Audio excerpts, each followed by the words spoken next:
मध्ये काल स्वातंत्र्याचा 80वा वर्धापन दिन साजरा झाला।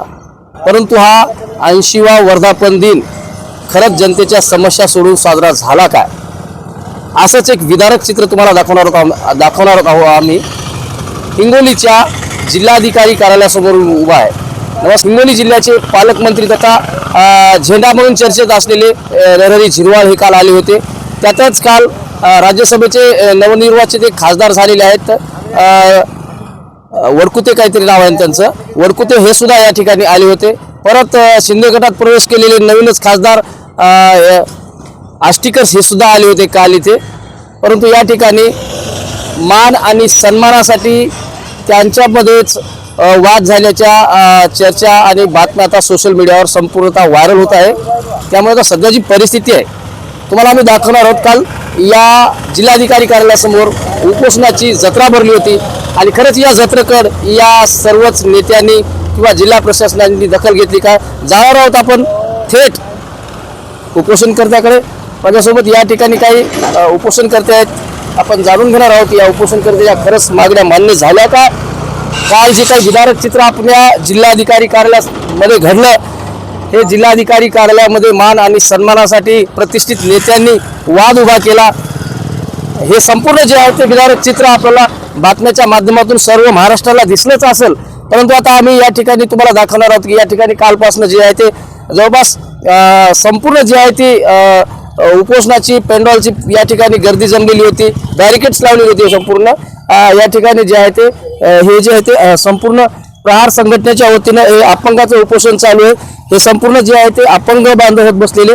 काल जे माना सन्मानाच्या गोष्टीवरून काही वाद निर्माण झाला, सोशल मीडिया संपूर्ण बातम्या व्हायरल होत आहे। काय सांगणार या संदर्भामध्ये आणि तुम्हाला न्याय मिळाला का? ज्या याच्यासाठी लोकप्रतिनिधी स्वतःच्या मान सन्मानासाठी तिथं भांडणं करत आहेत, तर आम्हाला त्याच्यामधून ते आम्हाला न्याय काय देणार आहेत?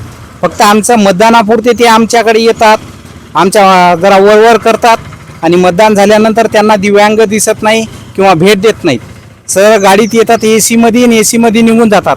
आम्ही रात्रभरापासून या पाण्यामध्ये भिजलो आणि रात्रभर आम्हाला झोपाय डासाचा त्रास झालेला आहे। इथं आम्हाला त्रास चालू आहे दिव्यांगाला। कोणताही अधिकारी, क्लास 1 अधिकारी का कोणता अधिकारी येऊन आमच्याकडे बघत नाहीये आणि थोडेफार तात्पुरते आमचे समाधान करून आंदोलन सोडण्याची दबाव टाकत आहेत आम्हाला। तरी आम्ही हा आंदोलन असं सोडणार नाही। यांनी कितीही दबाव टाकला आणि किती पाणी आलं तर आम्ही हे आंदोलन सोडणार नाहीये। उद्या आज जर आमचा किंवा उद्यापर्यंत 2 वाजेपर्यंत जर त्यांनी दखल नाही घेतली तर आम्ही हा माननीय जिल्हाधिकाऱ्यालयासमोर रास्ता रोको आंदोलन तीव्र स्वरूपाचे करणार। आमच्या दिव्यांगाचा जीव जरी गेला तरी चालेल, पण जोपर्यंत आमच्या काय मागणी आमच्या स्वतःसाठी तांदूळ गहू का आमच्या घरी आणून देण्यासाठी आम्ही आंदोलन करत नाहीये, आमच्या गावासाठी आमच्या जिल्ह्याच्या दिव्यांगासाठी आंदोलन करीत आहे। तरी याची दक्षता प्रशासनाने घ्यावे, नाही तर गंभीर या स्वरूपाचे आम्हाला उद्यापासून रास्ता रोको आंदोलन करावे लागेल। नक्कीच आंदोलक या ठिकाणी ते 2 पालकमंत्री होती, मागणी काय होती? मागणी काय होती? नुसतेच बसलेत का उपोषणला तुम्ही? मागणी आमची फक्त खाली हे जागेसाठी, आम्हाला व्यवसाय करण्यासाठी हे जिल्हा परिषदला जागा भेटावं आम्हाला अपंगला, अशी मागणी। 2 आमदार होते, 2 खासदार होते, एक पालकमंत्री होता, एक जिल्हाधिकारी होता, काल आले का? नाही, कोणा भेट दिली नाही। 2 आमदार होते, एक पालकमंत्री होता, 2 खासदार होते, एक राज्यसभेचा खासदार होता, जिल्हा प्रशासन या ठिकाणी संपूर्ण होतं। काल देशाचा 80वा वर्धापन दिन साजरा झाला, पण हिंगोली जिल्ह्यातल्या नागरिकांना न्याय मिळाला का, या संदर्भात ग्राउंड रिपोर्ट तुम्हाला आम्ही सादर करणार आहोत। या ठिकाणी सुद्धा उपोषण करते बसलेले प्रत्येक टेंडॉल समोर जाऊन तुम्हाला आम्ही चित्रीकरण आणि व्हिडिओच्या माध्यमातून तुम्हाला दाखवणार आहोत की खरंच 80वा वर्धापन दिन हिंगोली जिल्ह्यामध्ये साजरा झाला का। काय सांगणार आहोत? नाव सांगा तुमचं, काय मागणी होती आणि मागणी मान्य झाली का? नमस्कार, मी विठ्ठल जाधव पाटील, जिल्हाध्यक्ष राष्ट्रीय समाज पक्ष हिंगोली। मी मौजे पहिनी येथील कथित ग्रामपंचायतीच्या भ्रष्टाचाराची, जलजीवनच्या कामाची आणि बरेच प्रश्न घेऊन मी या ठिकाणी उपोषणाला बसलो मागच्या 4 दिवसापासून. काल प्रजासत्ताक दिन साजरा झाला. प्रजासत्ताक दिन साजरा होऊन 2 खासदार, 3 आमदार आणि सुद्धा दस्तूरखुद्द पालकमंत्री या ठिकाणी येऊन झेंडावंदन केलं. परंतु झेंडावंदन झाल्याच्या नंतर आमच्या उपोषणकर्त्याची भेट घेऊन आमच्या उपोषणाच्या अनुषंगाने आमचं समाधान करतील आणि संबंधित सूचना निर्देश जिल्हा प्रशासनात देतील. परंतु तसं करताना पालकमंत्री दिसले नाहीत आणि पुन्हा एकदा त्यांनी मी झेंडा मंत्री असल्याचं सिद्ध केलं आणि त्यामुळं मी या जिल्हा प्रशासनाचा आणि या पालकमंत्र्याचा एक उपोषणार्थी म्हणून जाहीर निषेध करतो. आणि आता तरी कुठेतरी हे जिल्हा प्रशासन जागं होईल आणि आमच्या संपूर्ण उपोषणकर्त्याची माझ्यासकट दखल घेतील आणि आमच्या उपोषणाचा अनुषंगाने मार्ग काढतील एवढी त्यांच्याकडून अपेक्षा बाळगतो. जर असं काही झालं नाही तर आत्ताच सांगितल्याप्रमाणे आम्ही हे सर्व दिव्यांग बांधवांना आम्ही उद्यापासून रास्ता रोको करू आणि त्यामुळं कायदा सुव्यवस्था जी बिघडेल त्यास हे जिल्हा प्रशासन जबाबदार राहील आणि जोपर्यंत आमच्या मागण्या पूर्ण होणार आहेत तोपर्यंत आम्ही हे उपोषण सोडणार नाही एवढंच बोलतो आणि थांबतो. नक्कीच या ठिकाणी जे आहे ते उपोषणकर्त्याच्या भावना ह्या तीव्र झालेल्या आहेत. पुन्हा एकदा पालकमंत्री आणि झेंडा मंत्री असल्याचं सिद्ध केलेलं आहे. कारण 2 राज्यसभा, 1 लोकसभा खासदार, 1 राज्यसभा खासदार, 1 पालकमंत्री, 2 आमदार असताना आणि जिल्हा प्रशासन असताना या उपोषणकर्त्याची कोणी दखल घेतली नाही. या ठिकाणी उपोषणकर्त्याच्या ज्या भावना आहेत ह्या संपूर्ण ज्या आहेत ते भावना तीव्र झालेल्या आहेत. परत मी दुसऱ्या टेंडावरमध्ये जाणार आहे. नेमकं या भावना काय आहेत त्यांच्या जाणून घेणार आहोत. विदारक चित्र तुम्हाला आम्ही दाखवणार आहोत या जिल्हा कचेरी समोरचं.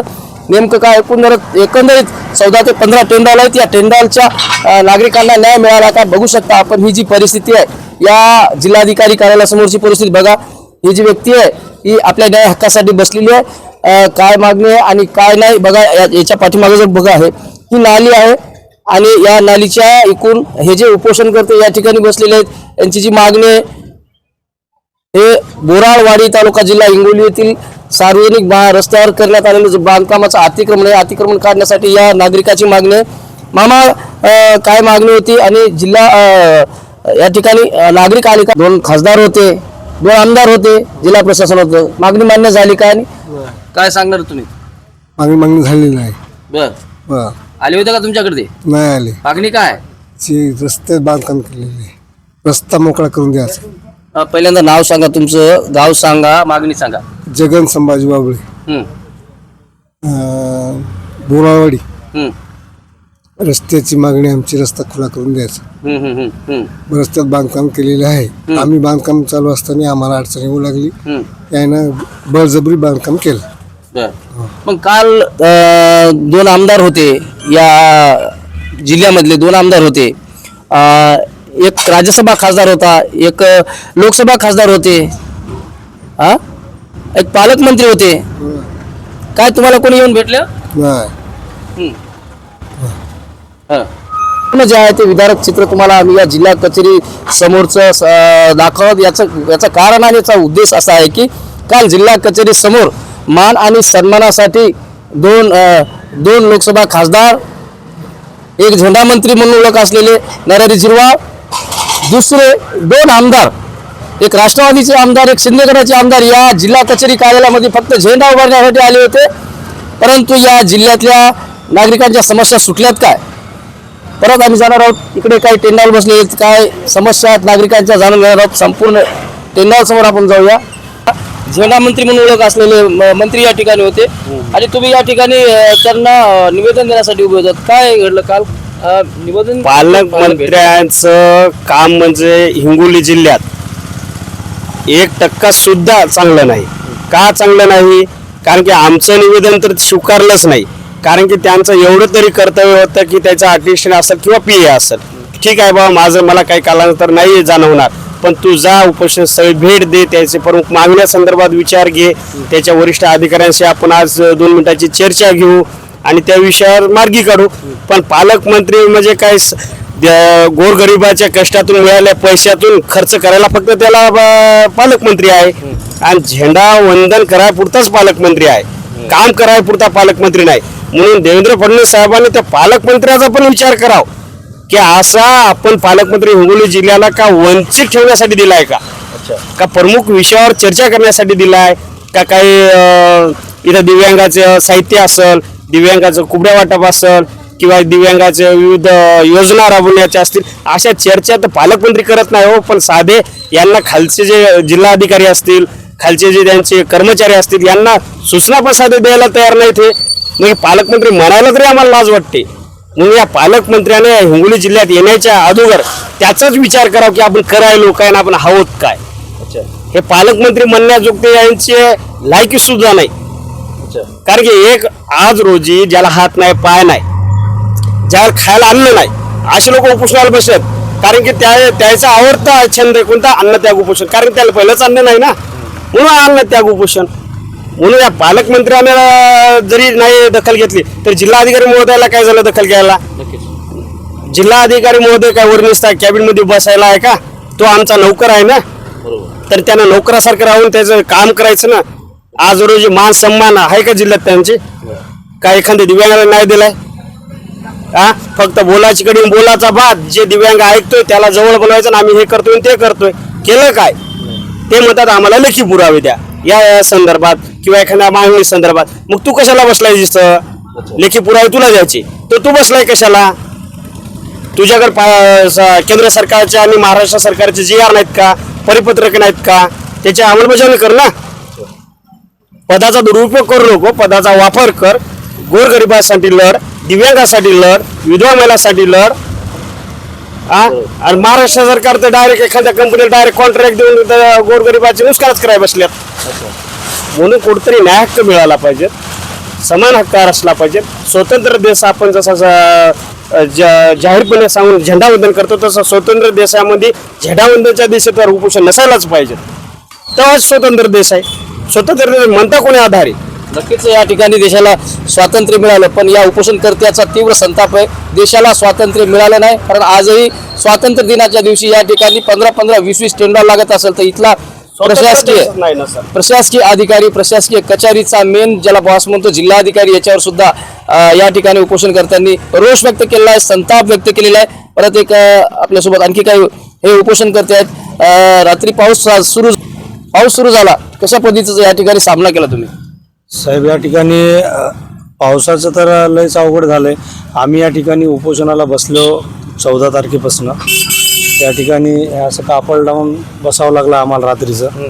आणि जे काय आमच्या मागण्या आहेत त्या आमच्या मागण्या रीतसर आहेत. दोषींवरती कारवाई झाली पाहिजे.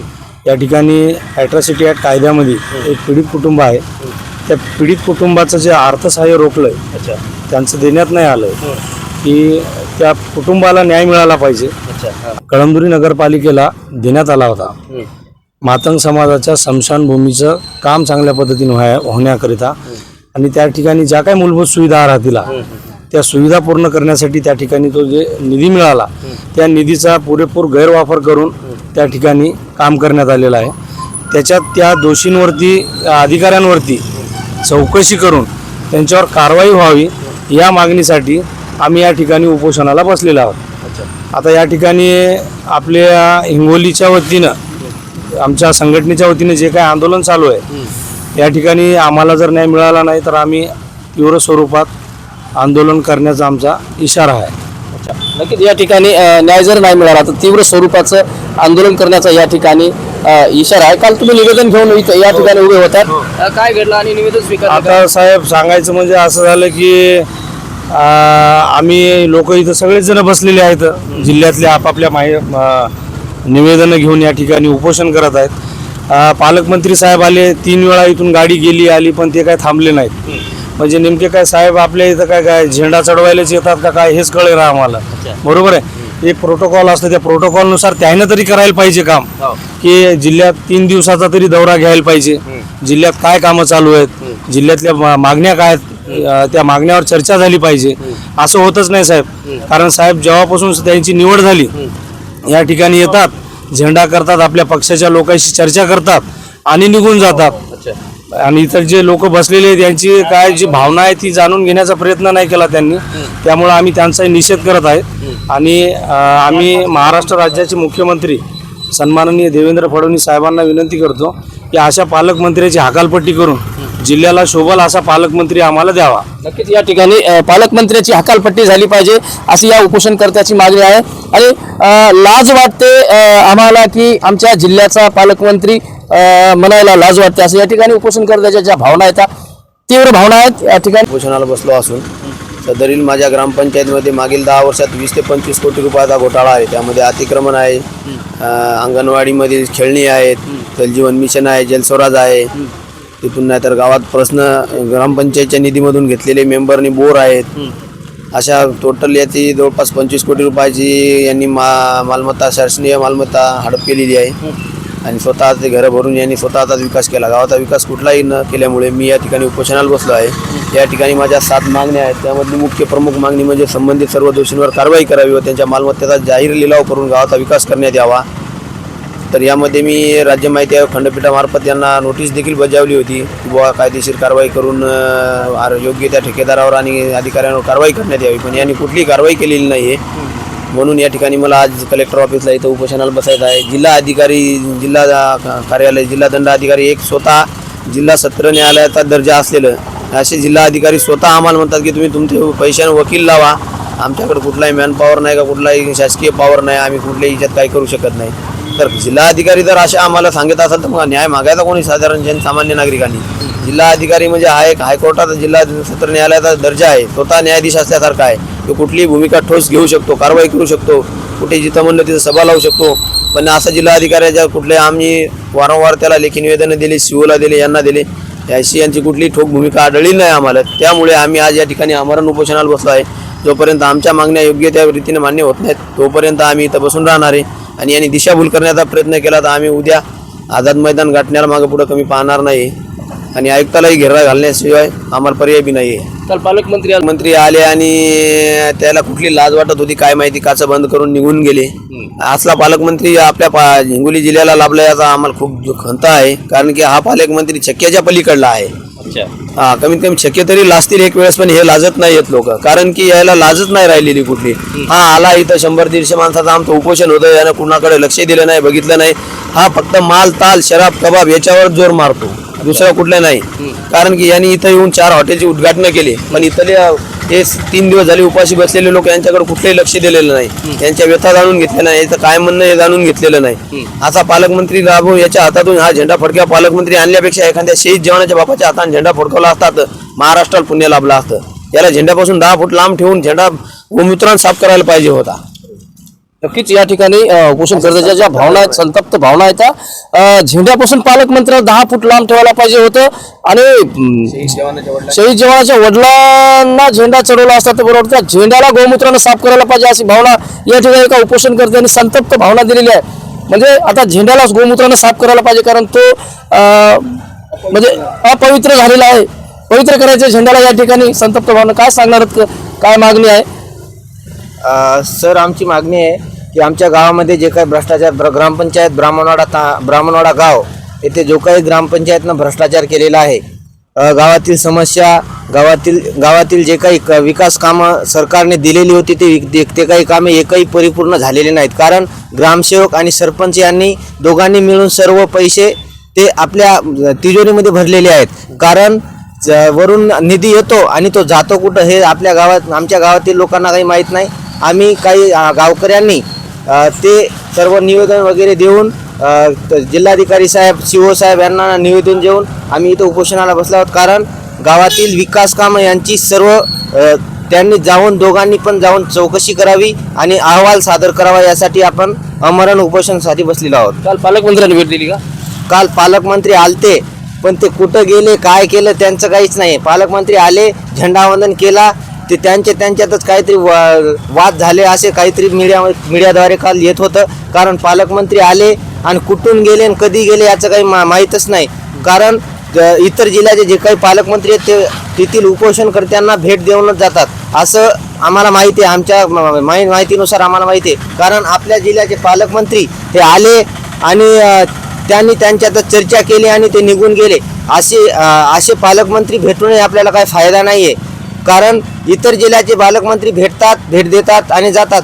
आपले पालकमंत्री येऊन बी आपल्या हे जे उपोषण करते त्यांच्या समस्या काय आहेत, काय विचारपूस, काय कशासाठी बसलात हे काही विचारलं नाही. याचा आम्ही जाहीर निषेध करतो पालकमंत्र्यांचा. स्थानिक आमदार सुद्धा होते या ठिकाणी, 2 आमदार होते, आमदार साहेब पण होते. आमदार साहेबांनी सुद्धा काही भेट दिलेली नाही. त्यांनी त्यांच्यातच चर्चा करून ते निघून गेलेले आहेत. काही भांडणं झाली काल, वाटतं वाद झाला? काल काहीतरी वाद झाला म्हणून असे मीडियाद्वारे आमच्या कानावर आलेलं आहे. ते येतात आणि त्यांनी त्यांच्यात मध्ये वाद करतात. हे काही आपल्या याच्यात संविधानातील काही हे बरोबर नाही. आम्ही संविधानिकरित्या लढतोय याचा आम्हाला अभिमान आहे आणि CO साहेब आणि जिल्हाधिकारी साहेब यांनी येऊन आम्हाला भेट द्यावी हीच आमची मागणी आहे. नक्कीच या ठिकाणी शिवसाहेब आणि जिल्हाधिकारी साहेब यांनी या ठिकाणी भेट द्यावी अशी काही उपोषणकर्त्याची मागणी. संतप्त भावना आहेत उपोषणकर्त्याच्या अगोदरपासून काही उपोषण आहेत आणि या उपोषणाची दखल घेण्यासाठी काल या सर्वच टेंडॉलमधील उपोषणकर्त्यांना एक ज्या जिल्ह्याचा पालकमंत्री म्हणून पालकमंत्री म्हणजे आईवडील समजले जातात मराठी भाषेमध्ये, आज ते पालकमंत्री आले होते. पण ते पालकमंत्री झेंडा मंत्री म्हणूनच आता ओळख निर्माण करून गेलेले आहेत. आणि या ज्या काही उपोषणकर्त्याच्या ज्या काही भावना ह्या तीव्र झालेल्या आहेत, काही उपोषणकर्त्यांनी झेंडा पवित्र करण्याची सुद्धा या ठिकाणी मागणी दिलेली आहे. काही उपोषणकर्त्यांनी मुख्यमंत्री देवेंद्र फडणवीस यांना विनंती केलेली की पालकमंत्र्याची तात्काळ हकालपट्टी करण्यात यावी. जिल्हा प्रशासनावर सुद्धा काही उपोषणकर्त्यांनी रोष व्यक्त केलेला आहे. आणि बऱ्याच टेंडरधारकांनी या ठिकाणी जर सोमवारपर्यंत या उपोषणकर्त्याचा जर न्यायनिवाडा झाला नाही तर याच ठिकाणी रास्ता रोको आंदोलन करू असा इशाराही प्रशासनाला निवेदनाद्वारे दिलेला आहे. आणि या ठिकाणी नक्कीच या उपोषणकर्त्यांना न्याय मिळणार का आणि खरंच हा पालकमंत्री हिंगोली जिल्ह्याला योग्य आहे का याचा सरकारनं विचार करावा. आणि येत्या सोमवारपर्यंत जर या उपोषणकर्त्यांना न्याय मिळाला नाही तर या ठिकाणी जे होणारं जे तीव्र आंदोलन आहे हे तीव्र आंदोलन चिघळणार का हे पाहणं आता तितकंच महत्त्वाचं ठरणार आहे. पाहत राहा लोकपरिवर्तन न्यूजसाठी मी हिंगोलीवरून भगवान जाधव. लोकपरिवर्तन न्यूज लाईव्ह, लोकशाहीचा बुलंद आवाज.